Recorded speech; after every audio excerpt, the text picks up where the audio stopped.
ये है सीबीएन की प्रस्तुति और आप देख रहे हैं एक नई जिंदगी।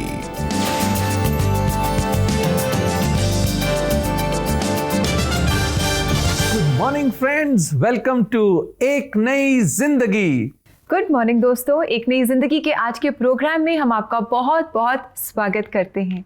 दोस्तों, आज भी हम काइंडनेस के बारे में बात करेंगे। काइंडनेस के एक और नए पहलू के बारे में हम जानेंगे और सीखेंगे और परमेश्वर से मांगेंगे कि वो हमारी मदद करे so that we will show acts of kindness to one another.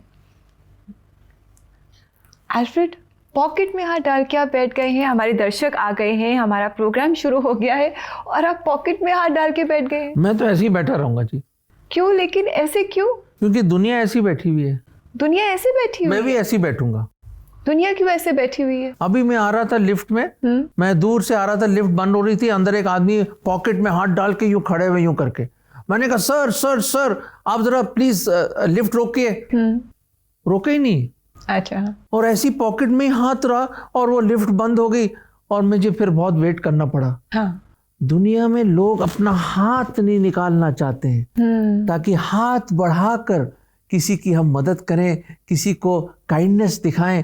जी दोस्तों, आज हम आपकी मुलाकात कराने जा रही हैं कोटेश्वर राव से, जिनके जीवन में बचपन से ही बहुत सारी मुश्किलें थी, अड़चनें थी और साथ ही उनके साथ बहुत बुरा बर्ताव भी हुआ। पर रेबेका, बुरा बर्ताव तो हुआ, पर दर्शकों हम बताना चाहते हैं आपको कि एक small little one act of kindness, एक ऐसे भलाई का एक्ट हुआ उनकी लाइफ में जिससे उनका पूरा जीवन बदलाव हो गया, परिवर्तन हो गया। दोस्तों आइए मिलते हैं ब्रदर राव से और देखते हैं कैसे हुआ ये चेंज उनकी लाइफ में। कोटेश्वर राव शहर के कॉर्पोरेट स्कूल के एकेडमिक डीन हैं, पर अपने समय में उन्हें शिक्षा प्राप्त करने के लिए बहुत संघर्ष करना पड़ा। मैं एक दूर दराज के गांव में पैदा हुआ और बेहद गरीब परिवार में पला बढ़ा। जब मैं जवान था, मेरे माँ बाप दिहाड़ी मजदूर के तौर पर काम करते थे, तो उन दिनों में हम केवल एक वक्त का खाना खा पाते थे। जब कोटेश्वर राव हाई स्कूल में थे, उनके परिवार की हालत और खराब हो चुकी थी और उन्हें अपनी शिक्षा प्राप्त करने के लिए तरीके ढूंढने पड़े। मेरे माँ बाप को मुझे आगे की पढ़ाई के लिए भेजने का कोई इरादा नहीं था। वो एक पेन और कुछ नोटबुक भी खरीद नहीं सकते थे। ऐसे हालात में मेरे मजबूत इरादे और दोस्तों को देखते हुए मैंने खुद पर निर्भर रहकर खुद की पढ़ाई के लिए पैसे जोड़ने के तरीके ढूंढने का फैसला लिया। जब भी मेरी छुट्टी होती थी, चाहे दूसरा शनिवार या रविवार हो, दशहरे की छुट्टी हो या फिर पोंगल की, मैं खेतों में दिहाड़ी मजदूर के तौर पर अक्सर काम करता, कुछ पैसे कमाता और जो भी पढ़ाई के लिए जरूरी चीज होती वो खरीदता। इस तरह से मैंने अपनी पढ़ाई पूरी की। कोटेश्वर राव को और कठिन दिन देखने पड़े जब उन्होंने कॉलेज जाना शुरू किया, जिसने उन्हें केवल दुखी और मजबूर होने दिया। मेरी आर्थिक स्थिति के कारण या मेरे कपड़ों की वजह से मेरे दोस्त और मेरे क्लास के लोग मुझे अपने करीब नहीं आने देते थे। वो सब ट्यूशन जाया करते थे और उनके माँ बाप उन्हें सहारा देते थे, पर मुझे मेरे माँ बाप का सहारा बिल्कुल नहीं था। तो मैं अकेला बैठा करता और जो भी किताब होती थी उसे पढ़ा करता। इस वजह से वो मुझे गिरी नजरों से देखते थे। उसी कठिन समय के दौरान कोटेश्वर राव को अपने बाइबल स्टडी लीडर से दयालुता का अनुभव हुआ। मेरे कॉलेज के दिनों में एक फेलोशिप ने मेरी बहुत मदद की। उन्होंने मुझे प्रभु के बारे में बताया। एक मसीही भाई ने मुझसे एक मैसेज शेयर किया। उन्होंने शेयर किया कि जगत में तुम्हें यातना मिली है, किंतु साहस रखो, मैंने जगत को जीत लिया है। उस बाइबल को पढ़ने के दौरान उस आयत ने मेरे दिल को पूरी तरह से छुआ। मुझे आज भी याद है, उस आयत ने मुझे बहुत प्रोत्साहित किया। उनके बाइबल स्टडी लीडर ने न केवल कोटेश्वर राव को आध्यात्मिक तौर पर प्रोत्साहित किया, बल्कि उन्हें उनकी मूल जरूरतों के लिहाज से भी मदद की। एक ऐसा भी समय था जब मेरे पास कुछ खास किताबें खरीदने के लिए भी पैसे नहीं थे, तो उस भाई ने मुझे कुछ पैसे दिए और मुझे मेरी ज़रूरत की किताबें खरीदने के लिए कहा। उसने मुझे उन किताबों को खरीदने के दौरान बहुत मदद की। कभी कभार खाना खत्म हो जाता था जब मैं हॉस्टल में वापस आता और मेस भी बंद हो जाता था। ऐसे में उस भाई ने मेरी बहुत मदद की। कोटेश्वर राव को एहसास हुआ कि प्रभु उनको कितना प्रेम करते और उनका ख्याल रखते थे। मुझे लगता है कि मसीही भाई का मुझे इतना प्यार करने, ख्याल रखने और करुणा दिखाने की वजह यह है कि उन्होंने मेरे निजी जीवन को बहुत करीब से देखा है और जिस तरह से उस भाई ने प्रभु के प्रेम का अनुभव किया है, उसी तरह से उन्होंने वही प्रेम मुझ पर दिखाया है। आज कोटेश्वर राव विवाहित हैं और उनका अपना परिवार है। वो हर मौके पर उन लोगों को अपना प्यार और दयालुता दिखाते हैं जिन्हें उसकी जरूरत होती है। मैं जानता हूँ भूख कैसी होती है, बेरोजगारी और गरीबी कैसी होती है। अब जब मुझे इन सब चीजों का अनुभव है, जब भी मुझे कोई नौकरी की तलाश में मिलता है, उनके हुनर और काबिलियत के आधार पर मैं उसके हिसाब से उन्हें नौकरी दिलाने में अक्सर मदद करता हूँ। उसी तरह से मेरे परिवार के साथ साथ प्रभु मुझे इसका सामर्थ्य देते हैं कि मैं फुटपाथ पर रह रहे लोगों को खाना दे सकूं। यही नहीं, मैं ऐसे बच्चों की मदद भी करता हूँ जो ऐसे हालात में रह रहे हैं जैसे मैं था। मैं उनके लिए कुछ किताबें और पेन पेंसिल लेकर देता हूँ और उन्हें प्रोत्साहित करता हूँ। मेरे ये सब करने की वजह यह है कि जब मुझे जरूरत थी, इस भाई ने मेरी मदद की। अब मेरी बारी है और प्रभु मुझे ये सामर्थ्य देते हैं कि मैं वही सब उन लोगों के लिए करूँ जो कि जरूरतमंद हैं। कितना अच्छा लगा ना दोस्तों मिस्टर कोटेश्वर राव से मुलाकात करके, और हमने देखा कि उनके साथ बुराई हुई पर उन्होंने बुराई का बदला बुराई से नहीं दिया पर भलाई से दिया। पर फर्क क्या था दर्शकों? फर्क क्या लगा आपको? क्या था वो एक्ट ऑफ काइंडनेस? मेरे हिसाब से तो वो जो उनके जो बाइबल जो टीचर थे, जो बाइबल स्टडीज़ लेते थे, और किस तरह परमेश्वर के वचन ने उनके जीवन में जो कार्य किया, उसके बदौलत उनका जीवन बदल गया। दोस्तों, परमेश्वर का वचन बहुत ही इम्पोर्टेंट है हमारी लाइफ में। उसको उठाइए और देखिए जिंदगी का हर प्रॉब्लम का हल आपको परमेश्वर के वचन में ही मिलेगा। बिल्कुल सही कहा आपने, क्योंकि परमेश्वर ही है who is kind to us and he helps us to be kind to one another. बिल्कुल सही कहा आपने। और मैं बताना चाहता हूँ कि एक जब नाजीज ने और जब इन लोगों ने, हिटलर ने कोशिश करी कि यहूदी लोगों को बिल्कुल पकड़ के उनको मारना चाहता था, उन कॉन्सेंट्रेशन कैंप्स में, आपने हिस्ट्री में पढ़ा होगा दर्शकों, आपको तो पता है इसके बारे में, ये इतिहास का सबसे डार्क आवर था, one of the darkest hours of history. और वहाँ पे कैसे इनको बंदी बना के ला रहे हैं, कॉन्सेंट्रेशन कैंप्स में डाल रहे हैं, गैस चैम्बर्स में मार रहे हैं। वहाँ पे जगह में वहाँ का जो जनरल था, जो आर्मी का, उसके बेटे को बहुत ज़बरदस्त ढंग से ज़ख्मी हो जाता है वो वॉर में, और उसको वहाँ लाया जाता है। और पूरे उस एरिया में रात का समय है, वो उसका खून बह रहा है, कोई डॉक्टर नहीं आसपास। और वहाँ पता चला कि एक शख्स है, वहाँ एक जूइश डॉक्टर है, बुजुर्ग आदमी, जिसको वहाँ पकड़ा हुआ, अगले दिन उनको मरवाने वाले हैं। और उस वक्त, उस क्षण उसको वहाँ बुलाया गया, और जब वो डॉक्टर वहाँ पे आया, उसने देखा कैसे उसका बेटा बिल्कुल जिंदगी और मौत के कश्मकश में है, तो उसने उसका हाथ जोड़ के उस जनरल ने कहता मैं जानता हूँ हमने आपके फैमिली को, आपके लोगों को बहुत सताया है, बहुत मारा है, पर मेरे बच्चे को बचा लो, और कोई डॉक्टर नहीं, आप ही डॉक्टर हैं। और बाद में पता चला बहुत ही बड़ा डॉक्टर था, बहुत आलिम फाजिल इंसान था, बड़ी डिग्रियां थी उसकी। और उसने कहा आपने मेरे पूरे परिवार को मार दिया है, फिर भी मैं आपके बेटे को बचाऊंगा। और उसने वहीं पे सर्जरी करी, जो भी कुछ था, और उसको ठीक करा। और बाद में उस जनरल ने, उसके आंखों में आंसू आ गए। उसने कहा हमने आपके साथ बुराई करी, हमने नफरत करा आपके साथ, हमने आपको तबाह किया, आपके फैमिली को बर्बाद कर दिया, मरवा दिया, पर आपने मेरे बेटे पे इतनी काइंडनेस दिखाई और उसको बचा लिया। दोस्तों, बहुत मुश्किल होता है जब बुरे लोग जो आपको सताते हैं, आपसे घृणा करते हैं, आपसे नफरत करते हैं, आपको परेशान करते हैं, फिर भी आप उनके साथ अच्छाई करो। यही तो लिखा है प्रभु के वचन में, और यही प्रभु यीशु मसीह ने हमें सिखाया है। क्या सिखाया है? वो ये है, ये प्रभु का वचन जो हम आपको देना चाहते हैं। लूका 6:27, मैं तुम लोगों से जो मेरी बात सुन रहे हो ये कहता हूं, अपने शत्रुओं से प्रेम करो, जो तुमसे बैर रखते हैं उनकी भलाई करो। दर्शकों, सुना आपने? जो आपके दुश्मन हैं, जो आपके खिलाफ हैं, उनसे प्रेम करो, उनको भलाई दिखाओ। कैसे हो सकता है ये तभी हो सकता है जब आप परमेश्वर से प्रेम करते हैं और प्रभु यीशु मसीह की तरह बनना चाहते हैं। दोस्तों, अगर आप ऐसा करेंगे, देखना आपके जीवन में कैसी आशीषें आएंगी। उस आदमी ने तो, उस जनरल ने, उसकी जिंदगी बदल गई इस एक्ट ऑफ काइंडनेस को देख के। आप भी कई लोगों की लाइफ बदल सकते हैं अपनी अच्छी भलाई के कार्यों दिखाकर। प्रभु आपकी मदद करे इसमें। जी बिल्कुल दोस्तों, never under estimate your acts of kindness. कभी ये ना सोचे कि ये तो बहुत छोटी सी चीज़ है, ये मैं क्यों करूँ। नहीं, छोटे से छोटा एक्ट ऑफ काइंडनेस भी आपका दूसरों के जीवन में एक बहुत अच्छा बदलाव ला सकता है। और दोस्तों, टू डू दिस, अगर आप प्रार्थना में सहायता चाहते हैं, प्रभु यीशु मसीह की तरह बनने के लिए अगर आप प्रार्थना में सहायता चाहते हैं, तो क्यों ना आप और हम मिलकर प्रार्थना करें हमारी CBN प्रेयर लाइन में। हमारा नंबर है 9910401010।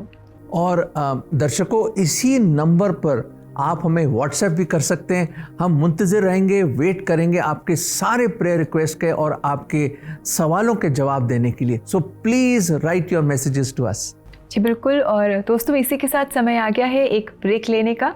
और ब्रेक के बाद, आज बुधवार है, तो आज हम आपके आत्मिक और जीवन से रिलेटेड सवालों के जवाब देंगे, कोई शक में। Do stay with us, we'll come back soon.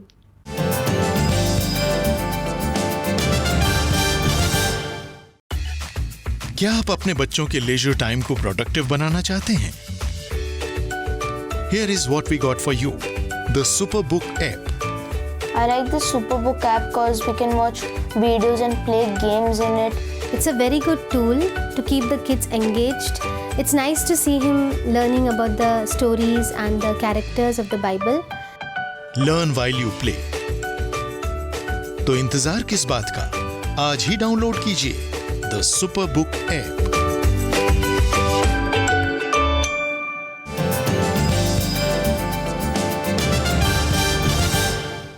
Welcome back दोस्तों।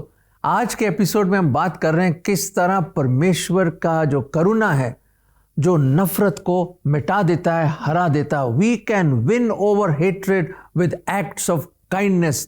दर्शकों, बिल्कुल, जब हम परमेश्वर की करुणा अपने जीवन से दूसरों को दिखाते हैं, when we show acts of kindness, हम लोगों के जीवन में एक बदलाव लेकर आते हैं। We encourage them also to be kind. और दोस्तों, आइए अब समय है कि हम आपके सवालों के जवाब दें परमेश्वर की मदद से, परमेश्वर के वचन की मदद से। तो यानी कि समय है कोई शक का।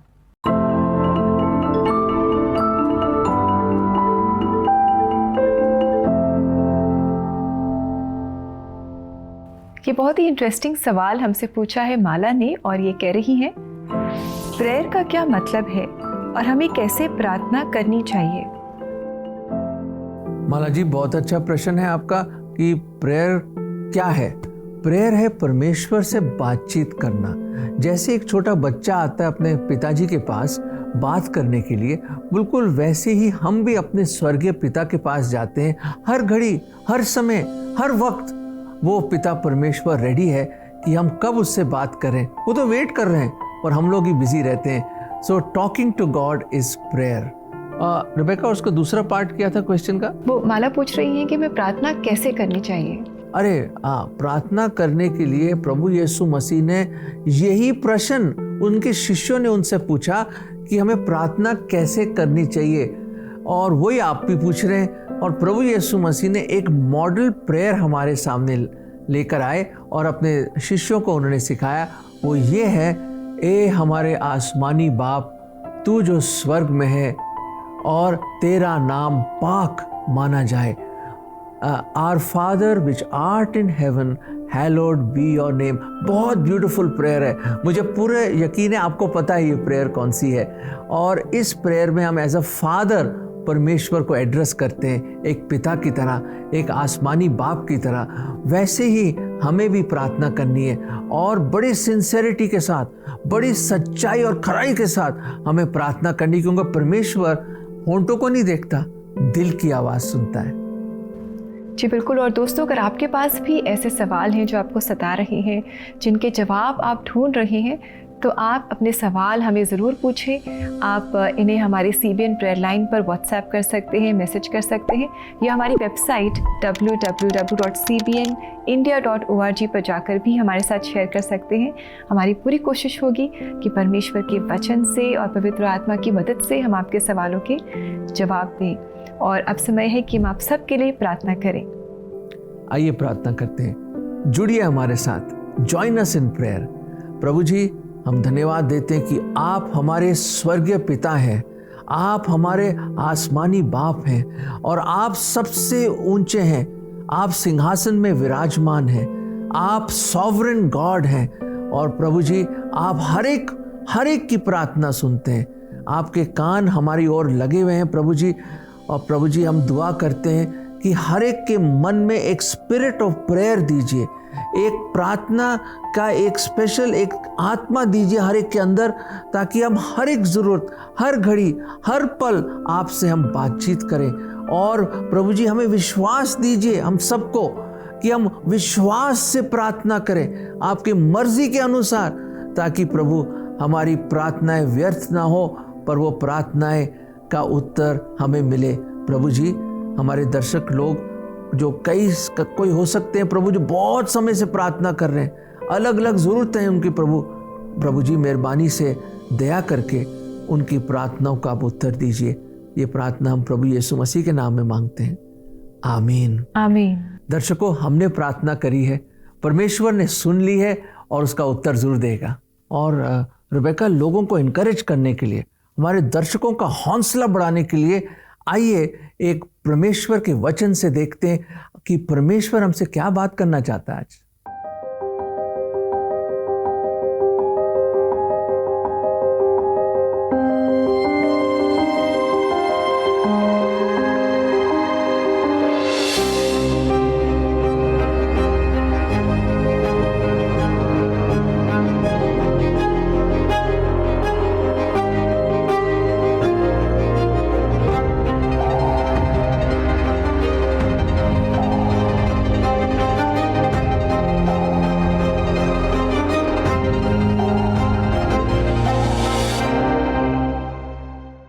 दोस्तों, हम परमेश्वर की संतान हैं और इसलिए हमें बहुत ज़रूरी है कि हम अपने जीवन के द्वारा भी ये दिखाएं, ऐसा बिहेवियर हम रखें, ऐसा बर्ताव हम करें और एक दूसरे को हम भलाई दिखाएं, क्योंकि हमारा जो परमेश्वर है वो एक भला परमेश्वर है।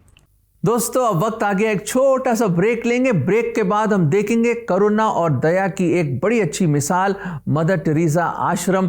आइए वहां चलते हैं और देखते हैं कि कैसे एक्ट्स ऑफ काइंडनेस दिखाए जा रहे हैं। Will be back very soon.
Welcome back दोस्तों।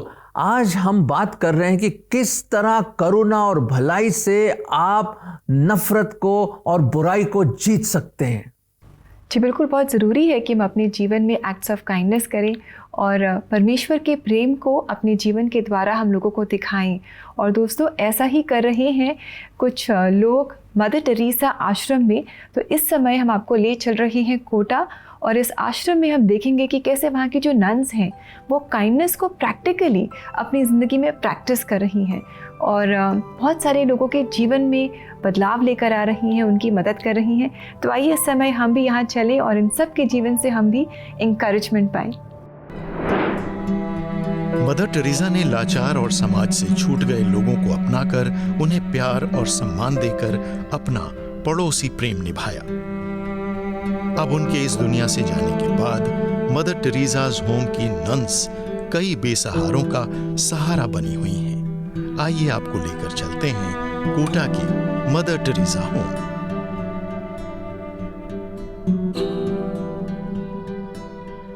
एक ही एम है, serve God and serve our neighbor and to satiate the thirst of Jesus. Like जिनकी कोई नहीं है तो वो भी ईश्वर के बच्चे लोग हैं, उनकी संतान है, तो उनको हम लोग पूरे मन और दिल से, अपने पूरे समय से, पूरे लगन से हम लोग उनकी सेवा करते हैं। तो उससे हम लोग को क्या है, हमारी एक कनेक्शन है, जो हम लोग जो भी करते हैं वो ईश्वर के लिए करते हैं। जब कोई पेशेंट हमारे यहाँ आते हैं उनको हम लोग अच्छी तरह से एक्सेप्ट करते हैं, क्योंकि उनको बहुत सारे लोग परिवार से निकाल देते हैं, जो उनको लगता है कि यहाँ उनको पूरा केयर मिलेगी।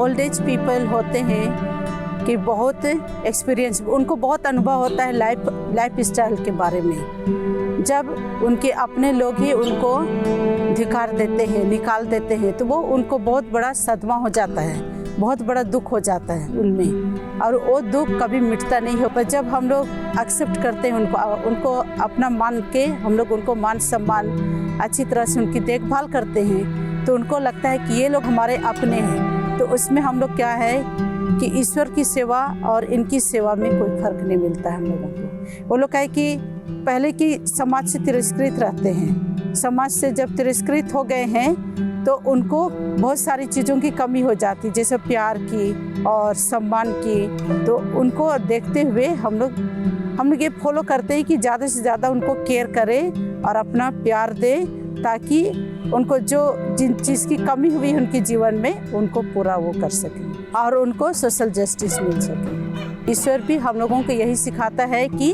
हमेशा आप अपने पड़ोसियों को प्यार करो जैसे मैं आप लोगों को प्यार किया हूँ। मेरे को यहाँ पर बहुत ही प्यार और सम्मान मिला है, उसको मैं अभिव्यक्त नहीं कर सकता। प्यार मिलता है सभी क्रिश्चियन लोगों से, हमें दया सहानुभूति की मौका मिलता है। हमें जो है यहाँ का जो है नन्स लोग बहुत प्यार देता है, जैसे माँ बहन की तरह। जैसे हम लोग अपने आप को बहुत प्यार करते हैं, तो जब हम लोग अपने आप को बहुत प्यार करते हैं तो उसको भी तो दूसरों में बांटना चाहिए कि वो लोग भी एक भगवान के बंदे लोग हैं, इंसान हैं, तो उनका भी हक होता है कि उनको भी एक ही सम्मान और उनको भी वही देखभाल मिलना चाहिए जो हम लोग अपने आप को देते हैं। यहाँ पर हम देखते हैं कि जब भी हमें एक्ट्स ऑफ काइंडनेस करने होते हैं, किसी को भलाई दिखानी होती है, तो वो इतना आसान नहीं होता, बहुत सैक्रिफिशियली हमें ये करना होता है। और ऐसा ही मदर टेरेसा आश्रम की नन्स कर रही हैं, बहुत सैक्रिफिशियली वो लोगों की मदद कर रही हैं, स्पेशली जो सीनियर सिटीजन्स हैं, जो बेसहारा हैं, उनकी मदद। बड़ा मुश्किल है रेबेका उन लोगों की सेवा करना, और बड़ा ही भारी सैक्रिफाइस देना पड़ता है, और बहुत ही एक स्पेशल प्रेम, एक स्पेशल लव होता है जिससे आप ये काम कर सकते हैं। अदरवाइज़ तो मेरे ख्याल से ये करना बहुत ही मुश्किल है। और प्रभु आप सब लोगों की मदद करें कि हम सब मिलकर ऐसे कार्य करें जो प्रभु को महिमा दे। और दर्शकों, हमने क्या सीखा आज? क्या सीखा कि जो हमसे नफरत करते हैं, बुराई करते हैं, वैर रखते हैं, उनसे हमें प्रेम करना है। कोटेश्वरा राव के ज़िंदगी में हमने देखा कैसे one small act of kindness ने उनकी ज़िंदगी बदल दी। और हमने ये भी देखा कैसे वो यहूदी डॉक्टर ने उस जर्मन जनरल के बच्चे को बचाया, जहाँ उसने बुराई करी पर उसने भलाई करी। करुणा दिखाई। दोस्तों, हाथ निकालिए पॉकेट से और लोगों की मदद कीजिए। जी बिल्कुल दोस्तों, आशा करते हैं कि आज के प्रोग्राम ने आपको इनकरेज किया कि आप भी बुराई का जवाब भलाई से दें, विद एक्ट्स ऑफ काइंडनेस। समय आ गया है आपसे इजाज़त लेने का, और जाते जाते एक बहुत ही खूबसूरत गीत हम आपके लिए लेकर आए हैं। ये है पावन है वो प्रभु हमारा। ये गीत आप ज़रूर जानते होंगे, अपने कलीसिया में आप ज़रूर गाते होंगे, और आज ये हमारे लिए खास गा रही हैं पेंटिकॉस्टल चर्च ऑफ गॉड की कॉयर। तो आप इस गीत को सुने, इसे एंजॉय करें, इससे बहुत आशीष पाएं। कल आपसे फिर मुलाकात करेंगे, तब तक के लिए नमस्कार। God bless you.